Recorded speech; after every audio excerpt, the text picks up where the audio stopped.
Olá a todos e a todas, essa daqui é a primeira aula sobre energia e a sua conservação, e esse é o foco da aula, conservação, isto é, entender o que significa esse conceito e aplicá-lo em problemas, em exercícios e também no nosso cotidiano. Então, para você que perdeu a aula presencial ou está aqui fazendo uma revisão, assista ao vídeo sempre com o seu caderno do lado para construir as suas anotações e facilitar o aprendizado e o estudo depois. Além disso, é sempre importante você pausar no início de cada exercício que eu for resolver e tentar resolver ele primeiro, para depois continuar o vídeo e conferir com aquilo que eu resolvi, porque é assim que a gente aprende e coloca nossas ideias no lugar. Então vamos à aula e logo de cara não quero te decepcionar, porque a definição de energia não é fácil, ela é um conceito abstrato. E eu quero dizer com isso que ela não é algo concreto que você pode pegar na mão ou guardar num recipiente, algo assim. A gente percebe a energia através da sua manifestação, quando ela está sendo transformada ou transferida entre sistemas, como por exemplo a luz, o calor ou o movimento dos objetos, o choque elétrico, o alimento que comemos, enfim. Porém, mesmo tendo essa dificuldade de definição, ela é um dos conceitos mais centrais em toda a ciência. E eu posso fazer melhor que isso, eu vou te dar duas definições aqui, para pelo menos a gente ter um ponto de partida, e são definições que a gente encontra nos livros didáticos. Eu vou começar com a definição do Richard Feynman, um famoso professor de física, cientista, ganhador de prêmio Nobel, e ele explica de forma muito simples que energia é um número que, quando calculado, é sempre o mesmo. E ok, essa definição ela é bastante abrangente porque tem outras grandezas em física que podem ser definidas desse jeito, mas aqui eu quero dar um enfoque nessas palavras, né? Quando calculado, isto é, existem regras para calcular a energia e se você segue essas regras, vou apresentar as regras nas próximas aulas, a ideia é que o valor calculado seja sempre igual. Isso vai ser muito útil para nós. A gente vai começar com ele daqui a pouco. E a segunda forma de definir energia, essa daqui é a mais clássica, aparece bastante nos livros e nas salas de aula, que chama-se energia a capacidade de produzir trabalho. Eu vou trabalhar essa definição em aulas mais para frente porque a gente precisa definir o que é trabalho em física. Não é exatamente aquilo que você está pensando aí. A ideia geral é, se eu sou capaz de empurrar algo e tirar alguma coisa do lugar, é porque eu sou dotado de energia a princípio e posso utilizá-la para interagir com o mundo, ok? Então vamos deixar por enquanto assim. Essas duas pessoas aqui são dois professores, o Moisés e o Hewitt, e os livros desses três cientistas e professores são as referências do canal e são livros de ótima qualidade para se aprender física. Bom, então vamos avançar, a gente vai trabalhar com a primeira definição aqui, Feynman, e eu vou começar com um exemplo que eu costumo sempre dar nas minhas aulas, que é a explosão de uma bomba. Então vamos supor que você usou as regras para calcular a energia da bomba e a quantidade de energia calculada é 100. Não interessa a unidade agora, só interessa a quantidade. Então você calculou a energia da bomba. A bomba tem energia 100. Depois que esta bomba explode, vamos supor que ela só explode em 3 pedaços, você vai lá e calcula a energia de cada pedaço. O primeiro pedaço você calcula energia 50. O segundo pedaço, energia 30. E a pergunta que eu te faço é, qual deve ser a energia do terceiro pedaço? E acertou quem respondeu 20. Porque se eu somar a energia dos 3 pedaços, essa quantidade de energia tem que ser igual a 100, que era a energia inicial da bomba. E é isso que o Feynman quer dizer com um número que, quando calculado, é sempre igual. Mesmo o sistema tendo se transformado, esse conceito chamado energia deve ser sempre o mesmo. E a gente pode elaborar um pouco mais o problema, porque quando uma bomba explode, não é só isso que acontece. Então, por exemplo, você fez a experiência, mediu a energia dos 3 pedaços e você obteve 40 para o pedaço A, 20 para o pedaço B e 10 para o pedaço C. Ou seja, somando você não tem os 100 iniciais. Acontece que essa energia não pode desaparecer. A gente tem que procurar ela, tem que estar em algum lugar. Acontece que quando uma bomba explode, você ouve o som. O som é uma manifestação da energia. E quando você faz os cálculos, você mede 10 de energia para o som. Bom, faltam 20. Quando uma bomba explode, você também enxerga a luz que ela emite. Muito bem, a luz é uma manifestação de energia. Então aqui eu vou dar mais 10 para a luz. Quando uma bomba explode, ela emite calor. E a pergunta que eu te faço é, quanto que você acha que tem que ser a energia emitida na forma de calor? E acertou quem disse 10 de energia para o calor. Porque se eu somar todas as formas de energia que eu tenho depois do processo de explosão, esta soma tem que resultar na mesma quantidade do início, que era o 100. Perfeito? Então a energia total no final tem que ser 100 também. E em resumo, o movimento dos pedaços A, B e C, mais a luz, mais o som, mais o calor, é o que a gente chama de formas ou manifestações da energia. E é assim que a gente percebe a existência dela ou a necessidade de defini-la dessa forma. Perceber a existência da energia requer que ela se manifeste e dessa forma o universo continua evoluindo e em constante transformação. Mas a quantidade total de energia é sempre a mesma. Então eu vou resumir no próximo slide o princípio geral que a gente discutiu aqui. Princípio da conservação da energia. A energia não pode ser criada ou destruída. Pode apenas ser transformada em outra, com sua quantidade total permanecendo constante. Anota isso bem bonito no seu caderno, porque acho que você entendeu o que a gente discutiu. E aqui do lado tem a explosão de uma melancia. Você claramente percebe que a melancia existia por um certo período de tempo e depois ela deixou de existir. A melancia se transformou em outra coisa, mas a gente pode dizer que a energia inicial antes da explosão e a energia final após a explosão são a mesma. Quero dizer, a mesma quantidade. Vamos tentar enxergar esse princípio em questões mais cotidianas. Não sei se você conhece esse sistema aqui, é a famosa roda d'água. Existe uma certa quantidade de água armazenada lá no alto da montanha. Essa quantidade de água escorre por aqui e colide com a roda de madeira, transferindo seu movimento para a roda de madeira, e eu consigo usar esse movimento agora para o que eu quiser. Do ponto de vista da conservação da energia, existiu uma energia armazenada na água lá no alto da montanha que foi transferida para minha roda d'água. E eu posso, por exemplo, construir um moinho. O que move as pás do moinho aqui não é a água, e sim o movimento do vento, ou seja, o vento é dotado de energia de movimento que é transferido para as pás, e esse movimento transferido para as pás pode ser transferido aqui para, por exemplo, um moedor de grãos, que é basicamente para isso que o moinho serve. Ele moe grãos, mas a gente pode fazer coisa melhor que isso. Deixa eu só fazer um parênteses. Se você enrolar um monte de fio dessa maneira e girar esse monte de fio próximo a um ímã, você gera corrente elétrica no teu circuito. Não precisa ter contato, não precisa ter bateria. Basta ter alguém girando a espira de fio próximo a um ímã. Ou o contrário, girar o ímã próximo aos fios. Esse fenômeno é discutido em eletromagnetismo, que é uma aula para as próximas fases, mas esse parênteses é útil porque se eu pegar esse ímã e esse fio e juntar com a roda d'água, eu consigo uma maneira de girar esse conjunto de fios sem necessidade de um ser humano o tempo todo ali. E dessa forma nós temos a transformação de energia de movimento da água em energia elétrica. É isso que acontece numa hidroelétrica. Essa daqui é uma foto da hidroelétrica de Itaipu, e aqui você tem um monte de água aprisionada que vão passar pela roda d'água aqui nessa região, né, onde estão os geradores, produzindo energia elétrica que chega na sua tomada nesse momento. Aqui tem um esquema do que eu estou falando. A água está caindo pelo tubo, girando uma roda d'água. Essa roda d'água está presa a um monte de fios e ímãs que transmite esse movimento para eles, e eles girando produzem energia elétrica para acender a lâmpada. Princípio da conservação da energia. Inicialmente a energia estava concentrada de alguma forma na água, que permitiu o movimento dela de queda, que permitiu o movimento da roda d'água, que permitiu o movimento do ímã e da espira, e assim por diante. Dessa forma a energia é transformada ou transferida. E o que a gente precisa para produzir energia elétrica, no fundo, é girar o ímã ou a espira de fios. E a outra maneira de fazer isso é através de uma usina termoelétrica, onde o vapor de água a alta pressão é ejetado em direção à roda d'água, e é ele que causa o movimento no ímã e na espira, gerando assim corrente elétrica. É claro que para você ter vapor d'água você precisa queimar algum tipo de combustível, o que torna essa produção de energia elétrica muito poluente.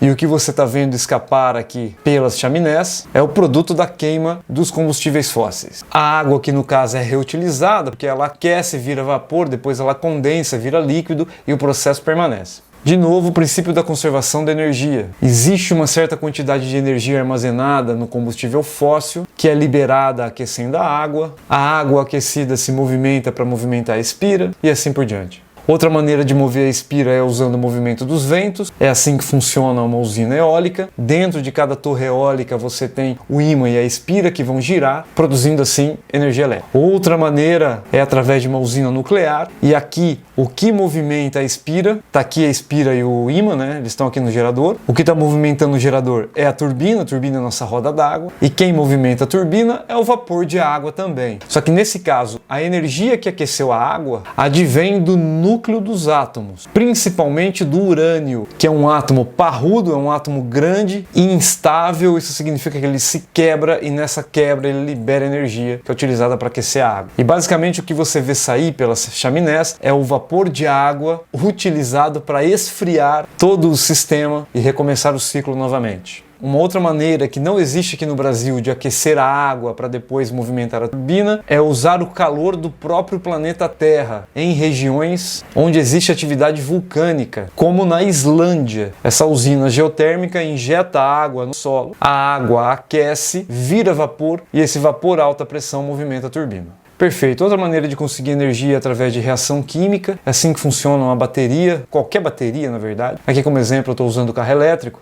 E em resumo, dentro da bateria você tem substâncias que quando colocadas em contato transferem elétrons de um lugar para o outro, gerando assim corrente elétrica. Do ponto de vista do princípio da conservação de energia, a energia química acumulada nesses elementos é usada para movimentar os elétrons e o movimento de elétron é corrente elétrica. Depois você usa a corrente elétrica para o que você quiser. E para finalizar, existe uma outra maneira de separar os elétrons dos átomos, que é através da luz do Sol. É assim que funcionam os painéis solares, que está pegando uma fonte de energia praticamente infinita, que é a energia do Sol, e transformando ela em energia elétrica para a gente fazer o que quiser depois com ela. Perfeito? Então vamos voltar para as nossas definições aqui, porque agora vamos falar da unidade de energia no sistema internacional. Eu só coloquei números no exemplo da bomba, faltou a unidade, e eu vou te falar qual é a unidade no sistema internacional. Talvez você já saiba, essa unidade é chamada Joule, cujo símbolo é o J maiúsculo, em homenagem ao físico inglês James Joule, que viveu no século XIX. Então no seu caderno, se você copiou o exemplo da bomba, volta lá e coloca um J maiúsculo depois de todos os números, que é para ficar bem bonito e conceitualmente correto. E eu vou te dar uma ideia da ordem de grandeza aqui do que é um joule. Por exemplo, o seu coração, em média, para permanecer batendo, ele consome a energia de 1 joule a cada segundo. Outro exemplo, o cérebro humano, mesmo não se movimentando como o coração, ele consome mais 12 joules por segundo para manter a sua atividade normal. Mas além do joule, existe outra unidade de energia que é comumente utilizada por nós no nosso cotidiano, que é a unidade caloria, que a gente abrevia para Cal, C-A-L. E a relação joule-caloria, que foi definida pelo James Joule, é esta daqui. Uma caloria equivale a 4,18 joules. Muitas vezes a gente arredonda para 4,2. E é muito importante que você tenha anotado esse número aí no caderno. Mais exemplos aqui usando essa unidade agora. Dormindo, o seu corpo consome quase 1 caloria a cada minuto só para se manter vivo. Quando você está na aula, prestando atenção na aula, o seu corpo já consome 170 calorias por minuto. E se você pratica esportes, você consome muitas calorias. Eu estou dando aqui o exemplo do futebol, que consome 10.000 calorias por minuto quando jogado de forma intensa. Então nós, seres humanos, não vivemos sem energia.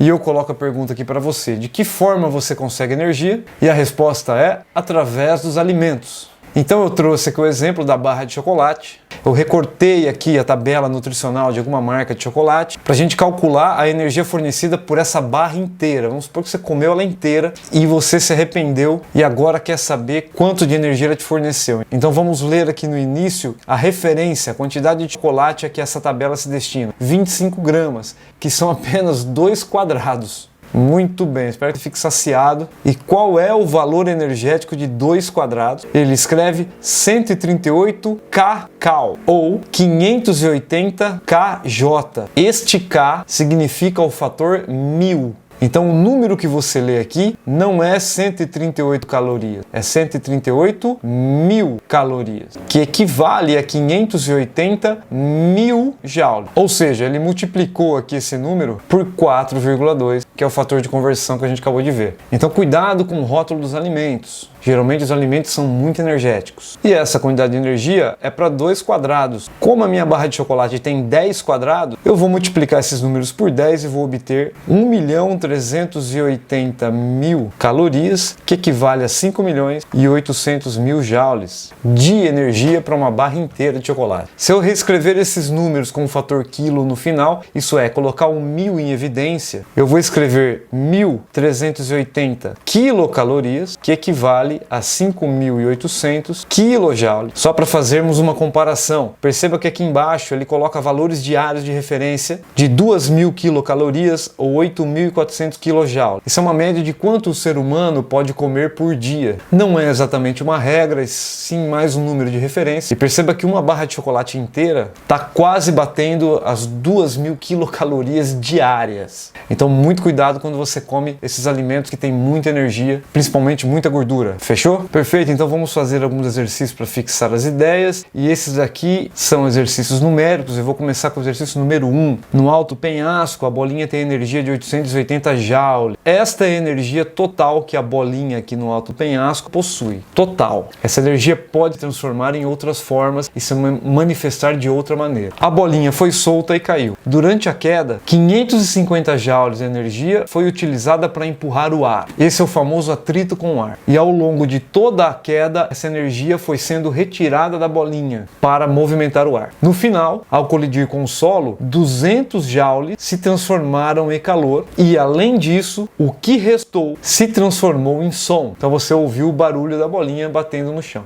A bolinha termina no solo, aqui embaixo em repouso, e aqueles 880 joules não estão mais aqui. Pergunta: qual é a quantidade de energia transformada em som? Aqui basta a gente usar o princípio da conservação de energia. A gente diz que a energia no final do processo, que é quando a bolinha está lá no chão, é exatamente igual à energia no início do processo, que é quando a bolinha está lá na mão do sujeito, no alto do penhasco. Pois bem, o lado direito da equação a gente conhece, 880 joules. E o lado esquerdo do processo são todas as formas com que a energia se manifestou. Então foram 550 joules para movimentar o ar, mais 200 joules na forma de calor, e o restante foi para o som. Então eu vou colocar a energia do som, que é o que eu quero calcular. Então a energia que sobrou para o som era a energia do início, menos o que ele perdeu empurrando o ar, menos o que ele perdeu por calor. Então resposta final, 130 joules de energia na forma de som. Então é assim que a gente usa o princípio da conservação da energia. Tudo que eu tenho no início tem que ser igual ao que eu tenho no final, mais aquilo que eu perdi no meio do caminho, porque a energia não desaparece, ela simplesmente se transforma. Mais um exemplo aqui: o carrinho de montanha-russa possui 450 joules de energia no ponto mais alto da trajetória. Bom, acho que você concorda que o ponto mais alto é o ponto A. Então, quando esse carrinho está aqui, a energia dele é 450 joules. No momento não interessa como eu cheguei nesse número, eu apenas sei que é 450 joules. Quando ele se movimentar até o ponto C, que é um morro um pouco mais baixo, qual energia ele vai ter lá se, durante o caminho todo, ele perdeu 25% da energia no início? Muito bem, esses são problemas que envolvem porcentagem. Para trabalhar com porcentagem a gente faz regra de 3. E a ideia é a seguinte: como 450 joules é a energia total que ele tem no início, nós associamos a essa energia 100%. É tudo que eu tenho para gastar. Se durante o processo ele perdeu 25, quanto que sobra no final? Acertou quem disse, 75, que é o que falta para somar o 100 do início. Então a energia ponto C será 75% da energia no ponto A, que é a energia total. Então, fazendo uma regra de 3, se 450 joules equivalem a 100%, a energia no ponto C equivale a 75% dela. Então tá aí a regra de 3. Então, se eu multiplicar cruzado, fica 100 vezes EC tem que ser igual a 450 vezes 75. Então 100 vezes EC tem que ser igual a 33.750, e eu vou passar aqui no final o 100 dividindo o 33.750 e eu obtenho 337,5 joules de energia no final. Essa é a resposta do exercício. Vou projetar aqui mais dois só para a gente resolver bem rápido. Seria interessante você pausar o exercício, tentar resolver primeiro e depois comparar com a minha resolução. E eu vou começar. Então, exercício 3, um carro com energia 2.500 joules colide contra um muro. 2.500 joules é a energia total que esse automóvel possui para gastar. Então, o que aconteceu com essa energia? 25% se transformou em som. 65% foi utilizada para deformar o muro e o carro. Calcule o restante da energia que foi transformada em calor. Bom, nós sabemos que, somando toda a energia, nós temos que ter 100%. 65% mais 25% nos dá 90%. Então, a energia que foi transformada em calor são 10%, que é o que falta para o 100%. Mas vamos calcular isso em joules. Ou seja, 2.500 joules equivalem a 100% da minha energia. 10% da minha energia, vou usar a letra X aqui. E se eu multiplicar cruzado, fica 100 vezes X igual a 2.500 vezes 10, que vai me dar 25.000. E se eu passar o 100 dividindo, eu tenho 25.000 sobre 100, o que resulta em 250 joules. Então agora exercício 4 para finalizar. A bolinha tem 50 joules de energia. Após quicar no solo 4 vezes, ela vai possuir ainda 2 joules de energia.